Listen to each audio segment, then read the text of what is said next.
सुदामा जी प्रशांत आत्मा है, इंद्रियों को उन्होंने अपने वश में करके रखा है। अयाचक का पालन करते हैं। ब्रह्मावितम कहा कि भगवान के मित्र सुदामा जी बड़े धनवान हैं। कैसे? हम सभी ने तो यही सुना है कि सुदामा जी बहुत गरीब हैं, लेकिन व्यास जी लिखते हैं ब्रह्मावितम कि भगवान के नाम में वो अमीर हैं, भगवान के नाम से वो अमीर हैं। हम नहीं कह सकते कि व्यास जी वर्णन करते हैं, सुखदेव महाराज श्रवण करा रहे हैं। कहा कि जब हम सुदामा जी को गरीब बोल देते हैं, लेकिन वो तो भगवान के नाम के बहुत अमीर व्यक्ति हैं। देखिए सभी शांति बना करके रखेंगे। सुदामा जी भी आएंगे तो यहीं पे आएंगे सबके सामने, तो सभी कथा पर ध्यान देंगे। बोले कृष्ण कन्हैया लाल की जय, बांके बिहारी लाल की जय। सुखदेव महाराज वर्णन कर रहे हैं कि राजन सुदामा जी 5 घरों में भिक्षा मांगने के लिए जाया करते थे। और आपको पता है मांगना तो हम कह ही नहीं सकते। सुदामा जी जब भिक्षा लेने के लिए जाते थे ना तो मांगा नहीं करते थे। पता है क्या करते थे? वो जाकर के सीधे खड़े हो जाया करते थे। अगर सामने वाले का देने का मन है तो दो, नहीं तो वहां से चलते थे। लेकिन 5वें घर से 6वें घर वो नहीं जाया करते थे। जब द्वार पर किसी के जाते तो जा करके कन्हैया का नाम लेने लगते कि श्री कृष्ण गोविंद हरे मुरारी, हे नाथ नारायण वासुदेवाय। इस प्रकार मंत्र का जाप करने लगते। कुछ देर खड़े रहते, जो निकलता देता तो लेते, नहीं तो घर की ओर चल देते। किसी किसी दिन तो बहुत खाने पीने को मिल जाता, किसी दिन नहीं मिलता। अब जब नहीं मिलता तो एकादशी का व्रत रह लेते। आपको पता है मैया सुशीला क्या कहा करती थी? कहती थी कि प्रभु भगवान की बहुत बड़ी कृपा है। अपने पति से कहती सुदामा जी से कि बहुत बड़ी कृपा है भगवान की। सबको तो महीने में 2 बार एकादशी व्रत करने का अवसर मिलता है, हमको तो भगवान की कृपा से कई बार एकादशी व्रत करने का मौका मिल जाता है। हम भाग्यवान हैं। ऐसा सोच करके बड़े प्रेम से सुशीला रहती। एक दिन रात्रि में कुछ भी नहीं मिला सुदामा जी को भिक्षा में। रात में बच्चे रोए, जोर जोर से रो रहे थे। अब सुशीला कितनी भी धन्यवान हो, भाग्यवान हो, लेकिन जब बच्चों पर बात आती है तो माँ थोड़ा दुखी हो जाती है। बच्चे जोर जोर से रो रहे थे, माँ हमें भूख लगी है। सुदामा जी से मैया सुशीला कहती है कि स्वामी बालकों को बड़ी जोर से भूख लगी है। तो कहा पानी पिला दो, जैसे तैसे कल फिर भिक्षा मांगने के लिए जाऊंगा तो भगवान की कृपा होगी, उस कन्हैया की कृपा होगी, तो हमें खाने के लिए पीने के लिए कुछ ना कुछ मिल जाएगा। सुखदेव महाराज वर्णन करते हैं कि इस प्रकार बड़े प्रेम से सुदामा जी और सुदामा जी की पत्नी बच्चे रहा करते थे। एक दिन मैया सुशीला ने सुदामा जी से कहा कि स्वामी आपको याद है आपके बचपन के सखा कन्हैया? इस बात को सुनकर के सुदामा जी बड़े प्रसन्न हो गए कि मेरे बचपन के सखा की याद दिला दी। सुदामा जी कहते हैं कि अरे देवी, तुमने केवल कन्हैया की याद नहीं दिलाई है, तुमने तो मेरे लंगोटिया यार की याद दिला दी। क्योंकि पता है हम कन्हैया के साथ बैठते थे, सोते थे, खेलते थे, हर काम कन्हैया के साथ किया करते थे। बड़ा प्यार था हम दोनों में, बड़ा प्रेम था।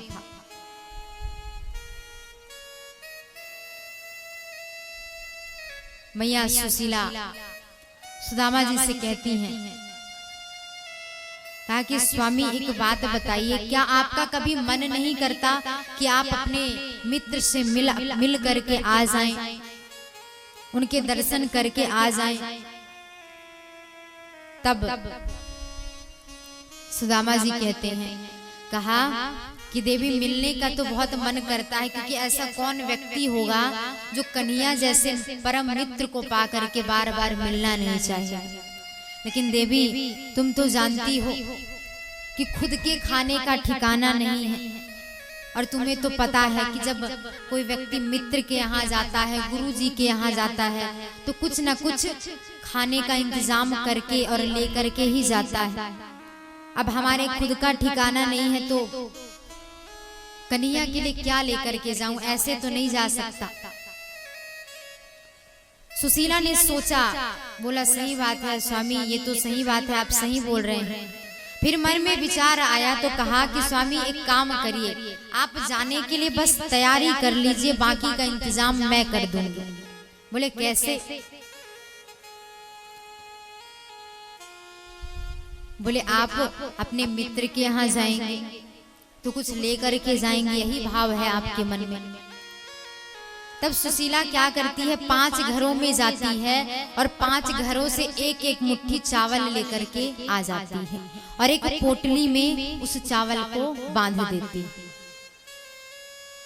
सुदामा जी के पास एक विलस्त कपड़ा भी नहीं था, कपड़ा था वो भी फटा हुआ था, कई जगह से सिला हुआ था। आज उस पोटली में चावल को रखा सुदामा जी ने। सुशीला ने कहा कि स्वामी अब जाइए और अपने मित्र से मिल करके आइए, मेरा भी बहुत सारा प्यार दीजिएगा। ये सुनकर के सुदामा जी उस चावल की पोटली को लेकर के चले गए। जैसे चले तो रास्ते पर सोचते हुए जा रहे थे कि मैं कितना भाग्यवान हूं कि कन्हैया जैसे परम मित्र मुझे मिला है। कहां कन्हैया इतना बड़ा द्वारिकाधीश का राजा और कहां मैं दरिद्र ब्राह्मण। ऐसा सोचते हुए अपने मन में भाव बनाते हुए जा रहे थे। नदी के किनारे पहुंच गए। अब सोचा कि नदी कैसे पार की जाए, तो सुदामा जी बैठ गए, हाथ में एक लाठी लिए, सोच रहे हैं कि नदी पार कैसे करूं। तब एक केवट आता है, केवट आकर के सुदामा जी से कहता है कि भैया क्या आपको नदी पार करनी है? सुदामा जी उछल करके कहते हैं हाँ भैया हमें तो नदी पार करनी। तुरंत जाकर के नाव में बैठ गए सुदामा जी। जैसे बैठे तो किनारे में नाव में बैठे हुए हैं बड़े प्रेम से। बार बार केवट सुदामा जी को निहार रहा था कि ये कहां से है, ऐसा भाव मन में लाकर फिर केवट ने प्रश्न कर दिया, कहा कि महाराज आप कौन हैं और कहां जा रहे हैं, किससे मिलने जा रहे हैं? इस बात को सुन करके सुदामा जी कहते हैं कि अरे भैया आपको पता नहीं, वो द्वारिका के नाथ हैं श्री कृष्णचंद्र, सो विनके पास मिलवे के खातिर हम जा रहे हैं। इस बात को सुनकर के केवट हंसने लगा और हंस के कहता है कि आपके जैसा ब्राह्मण, कि स्वरूप सुदामा जी एकदम पतले दुबले लाठी लिए बैठे हुए थे, मासूम सा चेहरा लिए। तो केवट ने कहा कि कृष्णचंद्र वो भी आपके सखा, ऐसा हो ही नहीं सकता।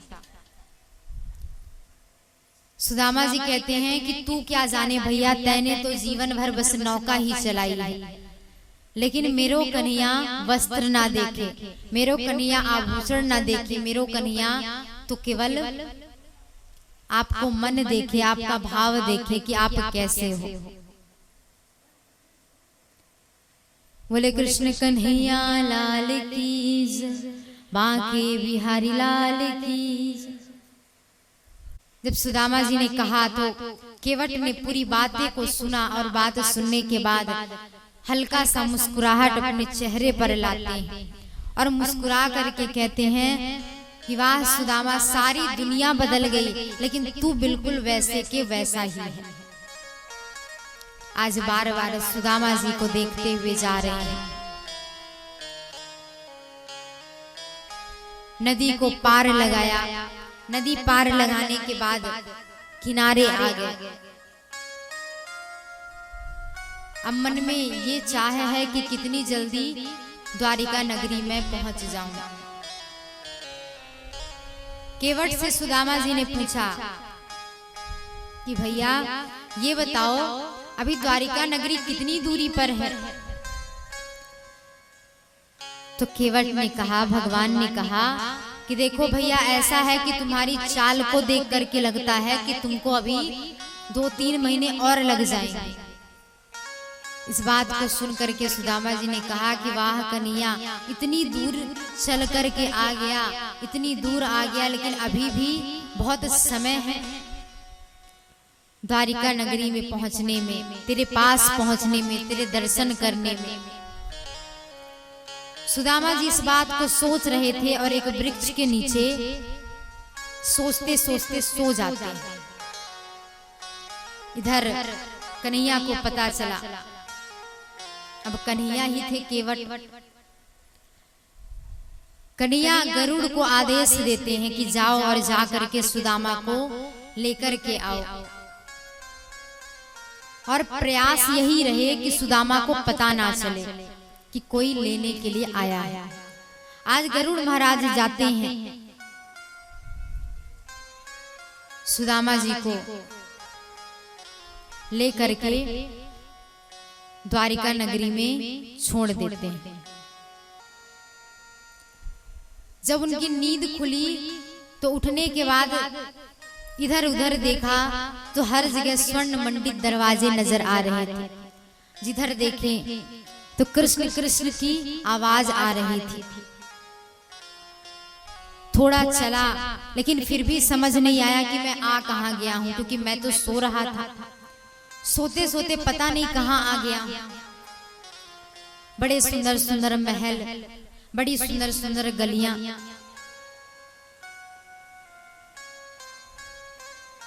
बोले कृष्ण कन्हैया लाल की जय। हम सभी के मध्य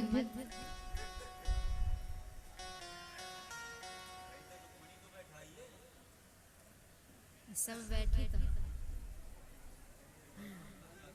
नहीं बनाया।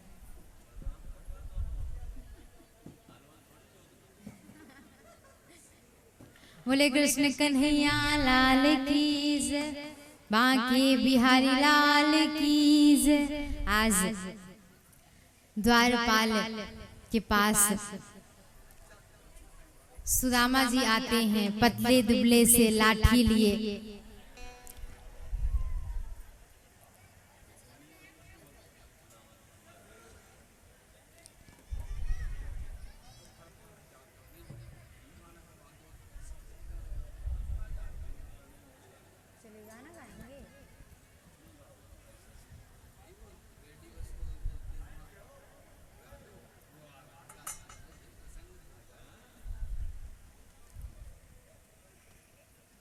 बोले कृष्ण कन्हैया लाल की जय।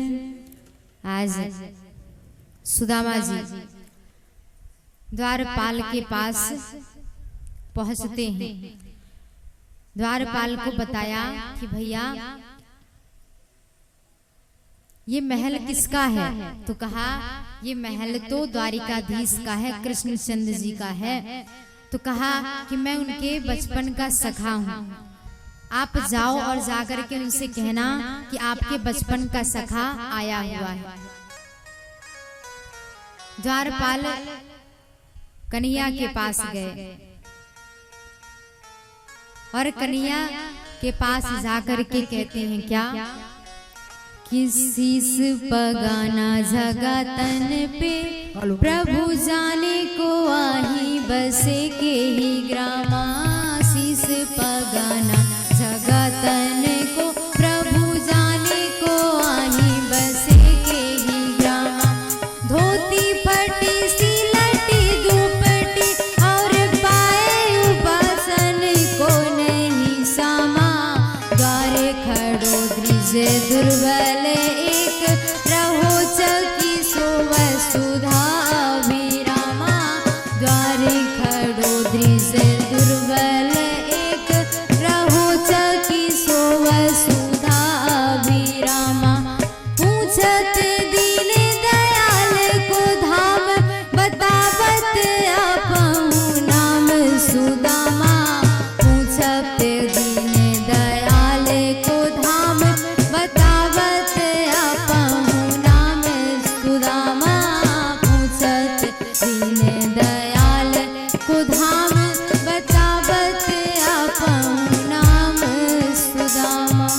और द्वारपाल को गए, बहुत समय हो गया। जब बहुत समय हो गया तो सुदामा जी खड़े खड़े थक गए और पुकार लगाते हैं कन्हैया को, क्या कि देखो देखो ये गरीबी, ये गरीब का हाल, कृष्ण के दर पर विश्वास लेके आया हूँ। मेरे बचपन का यार है मेरा श्याम, यही सोच करके मैं आस लेके आया हूँ। अरे द्वारपालो कन्हैया से कह दो, अरे द्वारपालो कन्हैया से कह दो कि दर पे सुदामा गरीब आ गया है, दर पे सुदामा गरीब आ गया है। कन्हैया से कह दो कि दर पे सुदामा गरीब आ गया है। अरे द्वारपालो कन्हैया से कह दो कि दर पे सुदामा गरीब आ गया है, दर पे सुदामा गरीब आ गया है। भटकते भटकते न जाने कहाँ से, भटकते भटकते न जाने कहाँ से तुम्हारे महल के करीब आ गया है, तुम्हारे महल के करीब आ गया है। सभी प्रेम से तालियों की सेवा के साथ सेवा करें।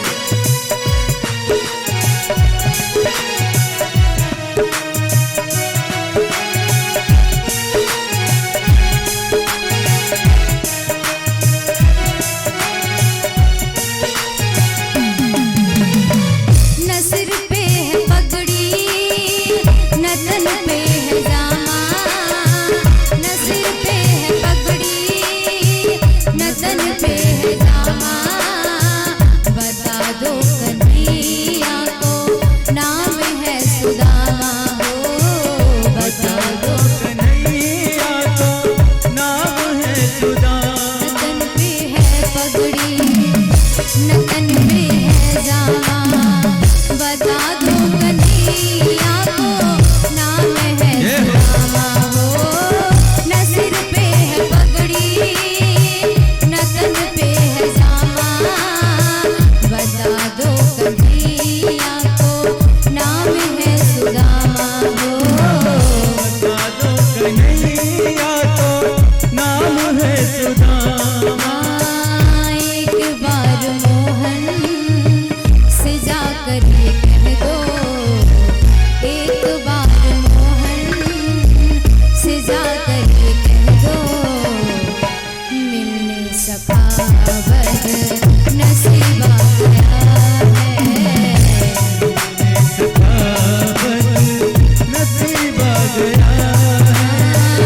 अरे द्वारपालो कन्हैया से कह दो, अरे द्वारपालो कन्हैया से कह दो कि दर पे सुदामा गरीब आ गया है। दर पे सुदामा गरीब आ गया है।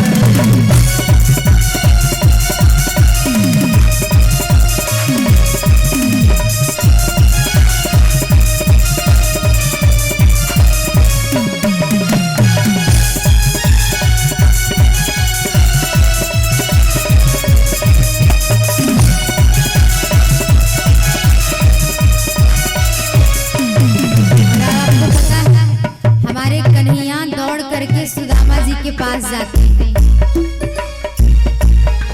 जाइए। सुनते ही दौड़े चले आए मोहन, सुनते ही दौड़े चले आए मोहन। लगाया गले से सुदामा को मोहन, हाँ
बराबर में अपने सुदामा बिठाए, बराबर में अपने सुदामा बिठाए, चरण आंसुओं से श्याम ने बुलाए, चरण आंसुओं से श्याम ने धुलाए, चरण आंसुओं से श्याम ने बुलाए, चरण आंसुओं से श्याम ने धुलाए।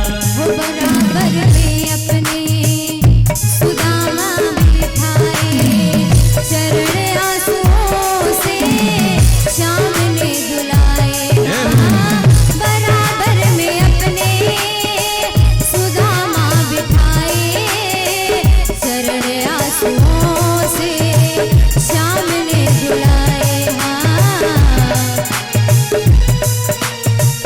श्याम ने धुलाए। न घबराओ प्यारे जरा तुम सुदामा, न घबराओ प्यारे जरा तुम सुदामा, खुशी का समा करीब आ गया है, खुशी का समा अब करीब आ गया है, अरे गाय वालों कन्हैया से कह दो, अरे गार वालों कन्हैया से कह दो, कि घर पे सुदामा करीब आ गया है, घर पे सुदामा करीब आ गया है, घर पे सुदामा करीब आ गया है। चरण आंसुओं से श्याम ने धुलाए, सुंदर चरणों को धुला। सुखदेव महाराज वर्णन, कृष्ण पत्नियों ने बड़ा सुंदर सत्कार किया सुदामा जी का, 56 भोग बनाए और उस 56 भोग को थाली में लेकर के आते हैं। जैसे थाली में लेकर के आए तो आज भगवान सुदामा जी को भोग खिलाने लगते हैं, तो सुदामा जी मना कर देते हैं, मना करके कहते हैं कि भैया रहने दो, हम तो सुबह शाम 2 टिक्कड़ रोटी खाते हैं और बड़े प्रेम से भजन करते हैं, ये सब खावे से बुद्धि बिगड़ जाए, फिर मन भगवान में ना लागे, भजन में ना लागे, इसलिए रहने दो भैया, हमें नहीं खाना। भगवान ने कहा कि खा लो भैया, इसे प्रसाद समझ करके ही खा लो। तब सुदामा जी खाने लगते हैं, बोले अगर ऐसी बात है तो हम भी खाएंगे और तुम भी खाओगे।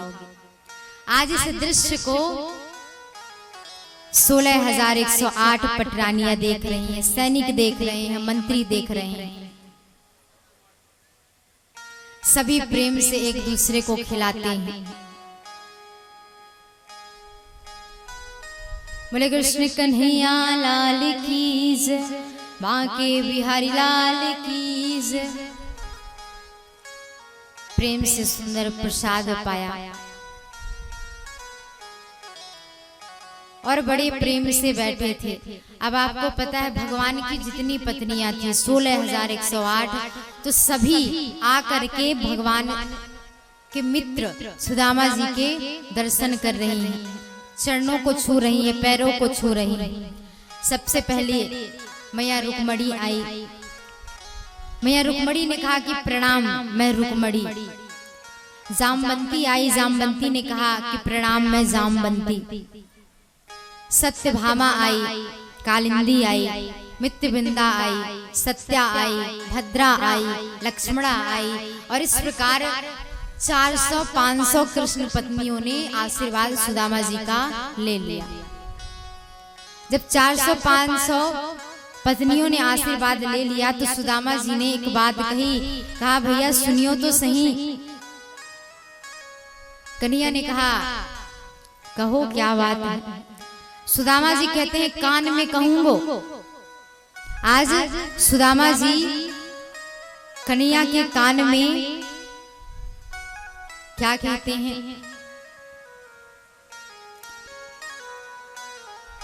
कान में सुदामा जी कहते हैं भैया एक बात बता, अभी कितनी है?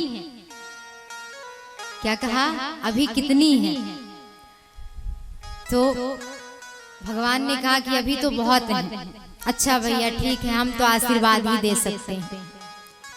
थोड़ा देर 100 पत्नियों को 150 पत्नियों को आशीर्वाद दिया और फिर बोलने लगे भैया तनिक सुनियो तो। कन्हैया ने कहा क्या बात है? बोले कान में ही कहूंगो। कान में सुदामा जी कहते हैं भैया एक बात बता, ये सब तेरी ही है कि कुछ पड़ोस से आ गई है? इस बात को कहा तो कन्हैया कहते हैं नहीं भैया ये सब तो अपनी ही है, पड़ोस से नहीं आई है। बोले अच्छा भैया तो अभी कितनी है जरा बता दे। बोले अभी तो बहुत बची है, टोटल 16,108 है। बोले अच्छा भैया बहुत कृपा है भगवान की, हम तो आशीर्वाद ही दे सकते हैं, लेकिन कन्हैया तुझे बता दूं कि मैं दुबलो पुतलो ब्राह्मण, अब मैं थक चुका हूँ, तो एक काम कर मैं तुझे आशीर्वाद दे देता हूँ। अगर तुझे आशीर्वाद दे दूंगा तो सबको आशीर्वाद मिल जाएगा। आज हाथ उठा करके सुदामा जी ने कन्हैया के सर पर हाथ रखा, खूब सुंदर आशीर्वाद दिया। भोजन प्रसाद भी हो गया, आशीर्वाद समारोह भी हो गया। अब कन्हैया और सुदामा जी बैठे हुए थे, बचपन की यादों को ताजा कर रहे थे। सुदामा जी कहते हैं कि पता है देवियों, हम बचपन में बहुत खेला करते थे, साथ में रहा करते थे।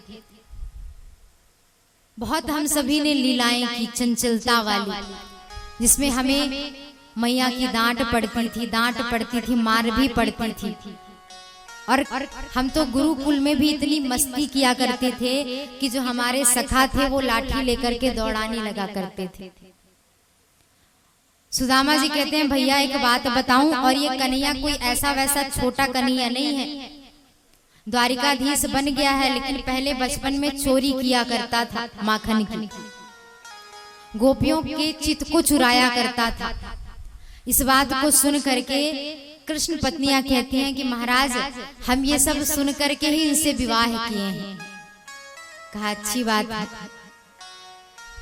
आज सुंदर हाल चाल लिया एक दूसरे का। कन्हैया ने पूछा और बताओ भाभी कैसे हैं, बच्चे कैसे हैं, सबके बारे में पूछा।